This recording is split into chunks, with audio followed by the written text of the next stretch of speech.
बिस्मिल्लाहिर्रहमानिर्रहीम अस्सलाम वालेकुम। Welcome two way of learning. Students, आज की वीडियो के अंदर आप लोगों के साथ ईटा जेल वार्डन के लिए मेल फीमेल उसके अलावा गेट कीपर के लिए इंतहाई इंपॉर्टेंट क्वेश्चंस सारे के सारे सब्जेक्ट के, जिसमें जनरल नॉलेज है, पाकिस्तान स्टडी है, बेसिक IQ मैथमेटिक्स है, इसके अलावा आप लोगों का इंग्लिश है, इस्लामिक स्टडी, सारे के सारे सब्जेक्ट के very very important question discuss करेंगे इंशाल्लाह इन्हीं कंसेप्टों की बेस के ऊपर। और यही क्वेश्चंस आप लोगों के पेपर के अंदर आने वाले हैं। 110% इंतहाई मुफीद वीडियो है। सो सारे के सारे क्वेश्चन आप लोगों ने बड़े गौर के साथ सुनने हैं, समझना है और अपने पास आप लोगों ने सेव कर लेनी है। So let's started our today video. Question number 1 है हमारे पास, पाकिस्तान में वोटर की कम से कम उम्र कितनी है, यानी कि कितनी उम्र होनी चाहिए कि वो बंदा वोट पोल कर सकते हो। तो कम से कम 18 साल आप लोगों की उम्र होनी चाहिए वोट पोल करने के लिए। क्वेश्चन नंबर 2 है हमारे पास, अगर 5 आदमी 5 दिन में एक दीवार बनाते हैं, ज़रा बात को आप लोगों ने गौर से सुनना है। ये आप लोगों के IQ के क्वेश्चंस होते हैं। 20% है, 20 में से 10% आप लोगों के IQ के क्वेश्चंस होते हैं। 10% यानी कि 10 MCQs आपके IQ के होंगे, 10 MCQs आप लोगों के बेसिक मैथमेटिक्स के होंगे। वेरी वेरी इंपॉर्टेंट है, जस्ट कंसेप्ट समझ लें। सारे के सारे क्वेश्चन आप लोग इंशाल्लाह इजीली सोल्व कर लेंगे।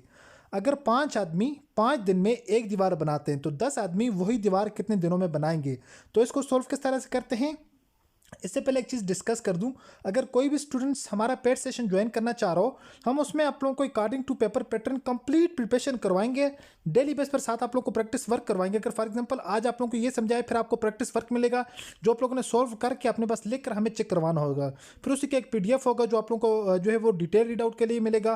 फिर उसका एक लेक्चर होगा जो आप लोगों को सारे के सारे जिसमें मुकम्मल चीज़ें डिटेल के साथ समझाएंगे। फिर उसका PDF मिलेगा, फिर उसका प्रैक्टिस वर्क मिलेगा, फिर उसका आप लोगों का टेस्ट कंडक्ट करेंगे। जब इतने जो एक सब्जेक्ट के लिए जब इतनी तैयारी करवाएंगे तो इंशाल्लाह आपकी तैयारी 100% गारंटेड हो जाएगी। बहुत ज़्यादा अच्छी तैयारी हो जाएगी, एडवांस प्रिपरेशन हो जाएगी।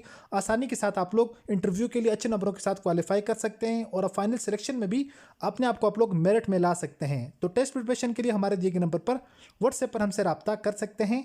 तो इसके कोई चार्जेस भी होते हैं, बिल्कुल फ्री नहीं है, लेकिन चाहे मुनासिब चार्जेस हैं। आप में से सारे के सारे स्टूडेंट इजीली इसको ज्वाइन कर सकते हैं। तो इसमें इसको सॉल्व करने के लिए हम कहते हैं 5 आदमी। सबसे पहले आदमी की बात करें, कितने आदमी है, 5 आदमी हैं। 5 आदमी 5 दिन में, तो दिन कितने हमारे पास, दिन भी 5 हैं। और काम जो कर रहे हैं बल्कि एक दीवार लिख लेते हैं, सही है, ठीक है। एक दीवार बनाते हैं कितने दिनों में, बनाते हैं 5 दिनों में, ठीक है। यहाँ पर ये क्या है, मैन है, M लिख देते हैं मैन। यहाँ पर ये दीवार वाल लिख देते हैं वाल। और उसके बाद यहाँ पर हमारे पास डेज हैं। 5 आदमी एक दीवार को 5 दिनों में बनाते हैं। आई होप कि आपको यहाँ तक क्वेश्चन की समझ आ चुकी होगी। क्वेश्चन का दूसरा पार्ट है 10 आदमी। आदमी कितने होंगे, 10 आदमी हो गए। दीवार वही दीवार है, एक दीवार है, कितने दिनों में बनाएंगे। अब यहाँ पर बस थोड़ा सा आप लोगों को मैं एक मजे की बात, अदरवाइज इसको पैटर्न के साथ सॉल्व करें तो लंबा होगा। सिंपल शॉर्टकट मेथड बताता हूँ। जब भी हम आदमी डबल करेंगे, क्या करेंगे, आदमी हम डबल करेंगे, जो दिनों को क्या कर देंगे, हाफ कर देंगे।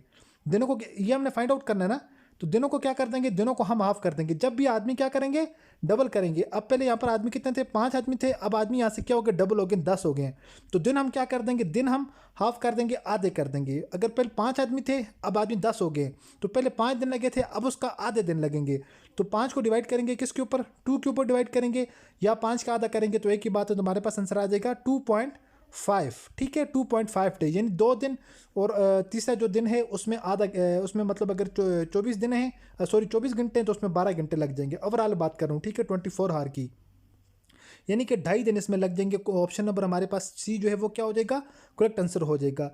जब भी आप लोगों के पास आदमी डबल होंगे, पहले आदमी कितने थे, 5 आदमी थे, अब आदमी कितने होंगे, 10 हो चुके हैं। तो दिन पहले 5 दिन थे, अब 5 का जब 5 से आदमी 10 होंगे और दिन से ये क्या हो जाएगा, डिवाइड कर देंगे इसको, इसका हाफ कर देंगे, ठीक है। जब 5 का हाफ करेंगे तो हमारे पास क्या आ जाएगा, 2.5 आ जाएगा। अदरवाइज प्रॉपर पैटर्न के साथ ये लंबा हो जाएगा, आपको समझने में भी मुश्किल पेश आएगी। नेक्स्ट हमारे पास क्वेश्चन है, अगर A B से लंबा है, अगर ज़रा बात को गौर से सुनना है, A B से लंबा है, ठीक है, और B C से लंबा है, B C से लंबा है।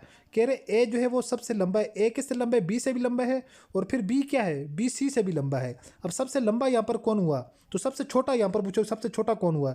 सबसे लंबा हमारे पास कौन है, A है, दूसरे नंबर के ऊपर B है, तीसरे नंबर के ऊपर कौन से, C है। अब सबसे छोटा कौन सा हुआ, सबसे छोटा हमारे पास C है, उसके बाद सेकंड नंबर के ऊपर हमारे पास B है, उसके बाद पहले नंबर के ऊपर हमारे पास A है। मतलब कि सबसे बड़ा यहाँ पर A हुआ, उसके बाद सबसे ये फर्स्ट नंबर के ऊपर ये सबसे बड़ा हुआ, उसके बाद ये सेकंड नंबर के ऊपर ये बंदा है, थर्ड नंबर के ऊपर क्या है, सी है। ठीक है, तो ये वाले इस तरह के आप लोगों के IQ के जो क्वेश्चंस आते हैं पेपर के अंदर, सो आप लोगों ने इनको प्रिपेयर करना है इस वे से, और वहाँ पर अपने माइंड को आप लोगों ने क्या करना है, थोड़ा सा एक्टिव रखना है। तो प्रीवियस टाइम भी पेपर के अंदर क्वेश्चन आया हुआ था, अगर आपको 10,000 रुपये का नोट मिले, ज़रा बात को गौर से सुनना है, अगर आपको 10,000 रुपये का नोट मिले, आप क्या करेंगे, आप मस्जिद में देंगे, या आप लोगों के क्वेश्चन, आप मस्जिद में देंगे, आप इसको क्या करेंगे, या आप लोग इसका जो मालिक है उस तक पहुंचाएंगे, या आप लोग अपने लिए कोई चीज़ खरीद लेंगे और उसमें से 50% ज़कात दे देंगे। ठीक है, तो आप क्या करेंगे, या इनमें से कोई भी नहीं। अब ज़्यादा जो लोग थे, ज़्यादा लोगों ने, कुछ लोगों ने ये लिखा था हम इनके जो मालिक है मालिकों को बचाओगे,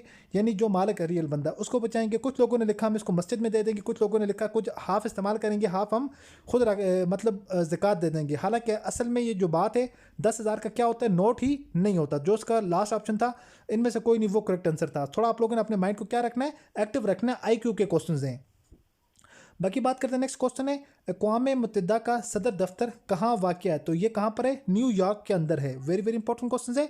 आप लोगों को जितने भी ये जो इंटरनेशनल और नेशनल ये जो दफ्तर है ना, ठीक है, तो ऑफिस उनके बारे में आपको लाजमी से पता होना चाहिए। नेक्स्ट हमारे पास क्वेश्चन है, the word freedom is type of noun. ये जो वर्ड फ्रीडम है, ये वाला फ्रीडम, ये एक नाउन की कौन सी टाइप है। अब आप लोगों को इस चीज़ का पता होना चाहिए। अगर आपको सारी की सारी चीज़ों का पता होगा, बेसिक चीज़ों का, तब आप लोग पता कर पाएंगे। तो यहाँ पर हमारे पास ये क्या फ्रीडम, कौन सा हमारे पास नाउन है, क्या ये हमारे पास कॉमन नाउन है। सबसे पहले हम देखते हैं कॉमन नाउन हमारे पास वो नाउन होता है जो हम किसी भी आम चीज़, शख्स या जगह के लिए यूज़ करते हैं। तो ये बिल्कुल नहीं है। सो इसका मतलब ये वाला हमारे पास क्या है, ये वाला हमारे पास नहीं है। अब हम ऑप्शन नंबर 2 के ऊपर जाते हैं, मटेरियल नाउन। अच्छा, मटेरियल नाउन की अगर हम डेफिनेशन देखें या उसको अंडरस्टैंड अगर हम करते हैं, तो वो चीज़ जो हमारे पास फिजिकली हो, हम उसको टच कर सकते हो, देख सकते हो, ठीक है, तो वो हमारे पास क्या होता है, मटेरियल नाउन होता है। तो यहाँ पर ये हमारे पास मटेरियल नाउन भी नहीं है। अब हमारे पास आ जाते हैं एब्स्ट्रैक्ट नाउन। क्या ये हमारे पास एब्स्ट्रैक्ट नाउन है, तो एब्स्ट्रैक्ट नाउन हमारे पास वो होता है जो असल में होता है लेकिन वो हमें नज़र नहीं आता। ठीक है, तो बिल्कुल जी, फ्रीडम, आज़ादी। अब आज़ादी असल में होती तो है लेकिन हमें नज़र तो नहीं आती ना। इसी तरह मोहब्बत होती तो है, नज़र नहीं आती। ठीक है, इसी तरह यहाँ पर हमारे पास ब्यूटीफुल या इस तरह के हमारे पास जो चीज़ें होती हैं वो असल के अंदर होती हैं। ठीक है, उनका एहसास होता है, वो बज़ाहिर हमें नज़र नहीं आती। ठीक है, असल में उनका वजूद होता है। तो इस तरह के जो वर्ड उनको हम क्या कहते हैं, एब्स्ट्रैक्ट नाउन कहते हैं। सो हमारे पास फ्रीडम क्या है, फ्रीडम एक एब्स्ट्रैक्ट नाउन है। तो ये नाउन की टाइप है जो कि क्या कहलाएगी, एब्स्ट्रैक्ट नाउन कहलाएगी। होपफुली कि आपको इस चीज़ की भी समझ आ चुकी होगी।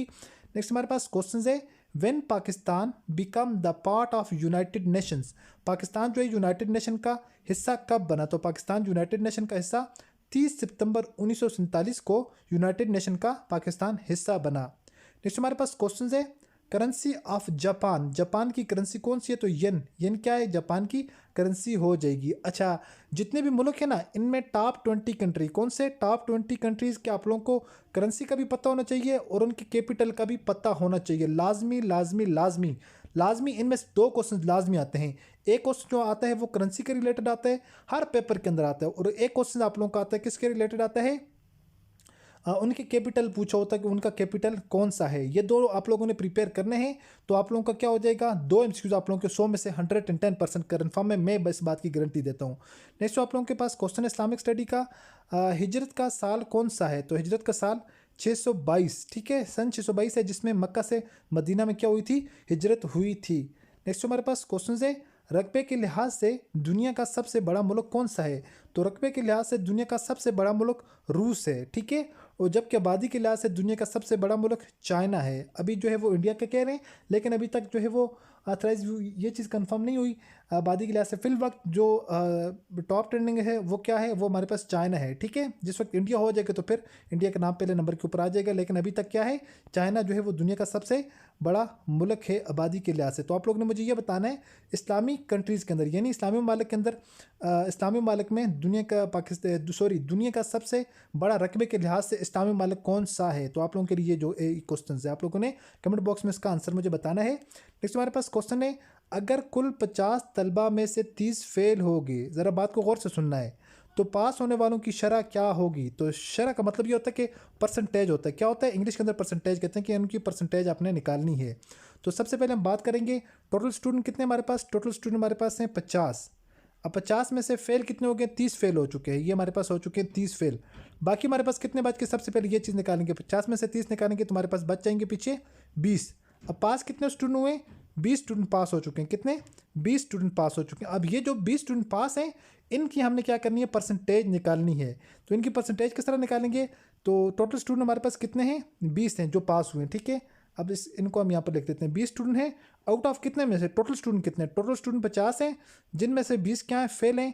तो परसेंटेज निकालिए तो मल्टीप्लाई बाई 100 कर देंगे, तो हमारे पास क्या आ जाएगा? इसका आंसर निकल कर आ जाएगा। ठीक है, तो इसको कट डाउन करते हैं। 50 को एक मरतबा, 100 के साथ 2 मरतबा हो जाएगा। फिर 20 को क्या करेंगे? 2 के साथ क्या करेंगे? मल्टीप्लाई करेंगे, तो हमारे पास आंसर क्या आ जाएगा? 40% आ जाएगा। सो हमारे पास जो option number B is the correct answer. Hopefully student आपको ये जो क्वेश्चन मैंने आपके साथ डिस्कस किए, आपको ये क्वेश्चन समझ आ चुका होगा। उसके बाद नेक्स्ट हमारे पास स्टूडेंट क्वेश्चन है, if 5 pencil cost 27 then cost of 4 pencil. अगर जो 9 पेंसिल हैं, 9 पेंसिलों की कीमत कितनी से? 27 रुपये है, तो 4 पेंसिलों की कीमत कितनी होगी? इसको फाइंड आउट करने के लिए हमेशा जब भी इस तरह का क्वेश्चन आएगा ना, तो ये आप लोगों के आईक्यू के जो क्वेश्चन होते हैं, मैथमेटिक्स के जो क्वेश्चन होते हैं, वो इंग्लिश में भी होते हैं और उर्दू में भी होते हैं, ठीक है। अगर ये कह रहा है कि 9 पेंसिलों की कीमत 27 रुपये है, 4 पेंसिलों की कीमत क्या होगी? सबसे पहले हम क्या करेंगे? 27 को तकसीम करेंगे किसके ऊपर? 9 के ऊपर, ठीक है। तो हमें एक पेंसिल की कीमत का पता चल जाएगा। 9 1 जार 9, 9 3 जार 27, एक निम्मा निम्मा, 2 निम्मा 18, 3 निम्मा 27, तो हमारे पास क्या हो जाएगा? 3 हो जाएगा। मतलब कि एक पेंसिल की कीमत क्या है? 3 रुपये है। अब हमें इस बात का पता चल चुका है कि एक पेंसिल की कीमत 3 रुपये है। जब 4 पेंसिलों की कीमत हमने फाइंड आउट करनी है, तो 4 को क्या करेंगे? 3 के साथ मल्टीप्लाई करेंगे। 4 को इसलिए मल्टीप्लाई करेंगे कि 4 पेंसिलों की कीमत पूछी हुई है। 3 के साथ इसलिए मल्टीप्लाई करेंगे कि 3 रुपये एक पेंसिल की कीमत बन रही है, जिस हिसाब से 27 पेंसिलें 9 रुपये की हैं। तो 4 दिए 12, ठीक है। एक चौका चौक, 2 चौका 8, 3 चौके 12, तो 12 रुपये इसकी कीमत बन जाएगी। 4 पेंसिलों की कीमत बन जाएगी। नेक्स्ट हमारे पास क्वेश्चन है, money is to bank as transport is to station. यानी जिस तरह जो पैसे होते हैं, पैसों को हम क्या कहाँ पर रखते हैं? पैसों को बैंक के अंदर रखते हैं। उसी तरह जो ट्रांसपोर्ट होती है, तो वो कहाँ पर होती है? उसका मेन मरकज़ कहाँ है या कौन सी जगह पर होती है? तो वो स्टेशन के ऊपर होती है। गाड़ियाँ वगैरह जहाँ पर जाकर जमा होती हैं, ठीक है। जिस तरह पैसे जाकर बैंक में जमा होते हैं, इस तरह जो गाड़ियाँ जाकर वो कहाँ पर? स्टेशन पर जमा होती हैं, जो उनका अड्डा होता है, अड्डे के ऊपर जमा होती हैं। नेक्स्ट हमारे पास मैथमेटिक्स का क्वेश्चन है, सिंप्लीफाई करना आप लोगों ने। 20 तकसीमें 5 - 3 मल्टीप्लाई बाई 2। तो सबसे पहले हम क्या करेंगे? इसको आप लोगों ने सोल्व करने के लिए ऑलवेज जब भी आप लोगों के पास इस तरह का क्वेश्चन है, कि सबसे पहले हम ब्रैकेट को सोल्व करेंगे। क्या करेंगे? ब्रैकेट को सोल्व करेंगे। ब्रैकेट को सोल्व करने के बाद फिर हम डिवाइड करेंगे। डिवाइड करने के बाद फिर मल्टीप्लाई करेंगे।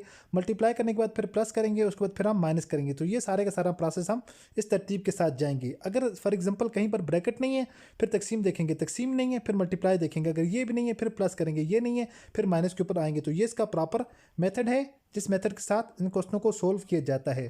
अब हमारे पास सबसे पहले यहाँ पर ब्रेकर है, तो उसको हम सोल्व कर लेते हैं। पैरेंथेसिस है जिसको कहते हैं ना। 5 में से 3 निकालेंगे तो हमारे पास क्या बचेगी? पीछे 2 बचेगा। तो इस साइड में क्या है? 20 से 20 को इधर ही रहने देते हैं, डिवाइड को इधर लगा देते हैं, मल्टीप्लाई 2 इधर कर देते हैं, ठीक है। अब हमने क्या कहा था? सबसे पहले ब्रेकर सोल्व करने की, ये हो चुका है। अब हम करेंगे डिवाइड करेंगे। तो 20 को 2 के ऊपर डिवाइड करेंगे तो हमारे पास क्या आ जाएगा? 10 आ जाएगा। उसके बाद मल्टीप्लाई बाई 2 इधर ही रहेगा। उसके बाद फिर हम क्या करेंगे? 10 को 2 के साथ मल्टीप्लाई करेंगे तो हमारे पास आंसर क्या आ जाएगा? 20। 20 हमारे पास क्या आ जाएगा? आंसर आ जाएगा। होपफुली कि आपको इस क्वेश्चन की समझ आ चुकी होगी। ये डायरेक्ट ऐसा नहीं है कि हम पहले किसी और चीज़ को सोल्व करेंगे। अगर आप लोग जब भी कभी इस तरह का क्वेश्चन को सोल्व करेंगे, अगर आप लोग इस मेथड को फॉलो नहीं करेंगे, तो आप लोगों का क्वेश्चन क्या है? रॉन्ग कंसिडर किया जाएगा। तो आप लोगों के लिए जो टास्क है, तो टास्क वर्क मैं आप लोगों के लिए प्रोवाइड कर देता हूँ इस क्वेश्चन का, जो आप लोगों ने सोल्व करके कमेंट में शेयर करना है। तो सबसे पहले आप लोगों के पास है 4, उसके बाद है डिवाइडेड बाई 4 डिवाइडेड बाई 2, यहाँ पर हम लिख लेते हैं प्लस 6, यहाँ पर मल्टीप्लाई बाई 2, ठीक है। ये आप लोगों के लिए प्रैक्टिस वर्क है। सबसे पहले 4 है, फिर उसके बाद तकसीमें 2 है, जमा 6 मल्टीप्लाई बाई 2। उसके बाद हमारे पास यहाँ पर माइनस भी है, ठीक है। माइनस हम लोग कर लेते हैं 8 कर लेते हैं। तो आप लोगों ने इस क्वेश्चन को क्या करना है? सोल्व करके कमेंट बॉक्स के अंदर शेयर करना है कि इसका आंसर आप लोगों के पास क्या आया है, ओके। उसके बाद नेक्स्ट हमारे पास स्टूडेंट क्वेश्चन है, the first martial law in Pakistan was imposed in. तो पाकिस्तान के अंदर पहला मार्शल लॉ कब नाफिज किया गया? 1958 को पाकिस्तान के अंदर पहला मार्शल लॉ नाफिज किया गया। तो पाकिस्तान के अंदर पहला आइन कब नाफिज किया गया? पाकिस्तान के अंदर टोटल 3 आइन है। पहला आइन 1956 का आइन है, 1956 में। दूसरा 1962 का आइन है, ठीक है, 1962 का। अभी जो पाकिस्तान के अंदर चल रहा है तो ये 1973 का आइन है। तो सबसे ज़्यादा इसमें बहुत ज़्यादा तरमीम हो चुकी हैं अभी, आई थिंक 27 या 28 तरमीम हो चुकी हैं, ठीक है। तो 1956 का आइन, 1962 का आइन, 1973 का आइन। तो 1962 के आइन के बारे में पूछे जाते हैं ये कौन सा आइन है, तो ये सदारती आइन था, यानी कि जो सदर था इसके सारे अख्तियारात सदर के पास ही थे, उसके इर्द गिर्द ये घूमता था। नेक्स्ट हमारे पास क्वेश्चन है, the K2 mountain is located in which region, यानी जो K2 की पहाड़ी है, सबसे पहले तो बात ये बता दें, ये जो K2 पहाड़ी है ये दुनिया की दूसरे नंबर की बुलंद तरीन, सेकेंड हाइएस्ट जो पीक ऑफ द वर्ल्ड, ये क्या है, K2 है, जो कि पाकिस्तान के अंदर है, और पाकिस्तान की पहले नंबर की बुलंद तरीन चोटी। याद रखें, पाकिस्तान की पहले नंबर की और वर्ल्ड की ये दूसरे नंबर की बुलंद तरीन चोटी है, जो कि कहाँ पर है, पाकिस्तान के अंदर है। और जो दुनिया का पहले नंबर का बुलंद तरीन पहाड़ है उसका नाम है माउंट एवरेस्ट है, ठीक है, माउंट एवरेस्ट। और इसका जो कंट्री है वो क्या है, नेपाल के अंदर है। वो कहाँ पर है, नेपाल के अंदर है। बाकी अगर बात करें जो K2 माउंटेन है तो ये कौन से रीजन्स के अंदर है, तो ये गिलगित बल्तिस्तान रीजन के अंदर दिखाई देता है। होपफुली स्टूडेंट आज की वीडियो के अंदर जितने भी क्वेश्चंस आपके साथ डिस्कस किए हैं आपको समझ आ चुके होंगे। अब इसका पार्ट नंबर 2 शेयर करेंगे, पार्ट नंबर 2 के लिए आप लोग कमेंट्स कर दें। मिलता है नेक्स्ट वीडियो में इसी तरह एक और इन्फॉर्मेटिव वीडियो के साथ। अपनी दो में याद रखिएगा और देखते रहिएगा चैनल वे ऑफ लर्निंग। अल्लाह हाफिज़।